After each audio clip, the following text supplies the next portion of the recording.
வாழ்க்கையிலேயே first time என் காரை கப்பல் ஏத்துனேன். இந்த மாதிரி வண்டியை ஃபெரியில ஏத்தணும்னு ரொம்ப நாள் ஆசை எனக்கு. This is crazy.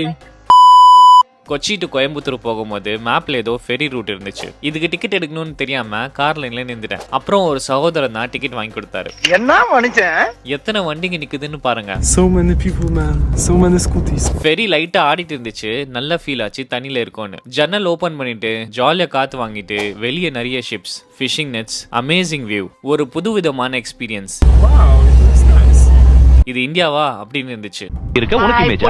நீங்க வேணும்னா கீழே கூட இறங்கி நிக்கலாம். இவங்கள மாதிரி ஜாலியா ஏதோ ஷிப்பு சேலர் மாதிரி நின்றுட்டு வரலாம். அந்த பக்கம் விப்பின் ஐலாண்ட்ல போய் நிறுத்துவாங்க. இந்த சைட்ல இருந்து ஃபெரிக்கு போறதுக்கு வண்டிங்க கார்லாம் ரெடியா வெயிட் பண்ணிட்டு இருந்துச்சு. ஃபோர்ட் கொச்சி வந்தீங்கன்னா இதை கண்டிப்பா எக்ஸ்பீரியன்ஸ் பண்ணுங்க. இந்த ஏரியாக்கு டிராவல் பண்றவங்க கிட்ட இதை ஷேர் பண்ணுங்க. வேற எங்கெல்லாம் இந்த மாதிரி ஃபெரி சர்வீசஸ் இருக்குன்னு கமெண்ட் பண்ணுங்க. இதே மாதிரி இன்ட்ரெஸ்டிங் ஸ்டோரிஸ்க்காக அசர்சியா ஃபாலோ பண்ணிக்கோங்க. பாய்.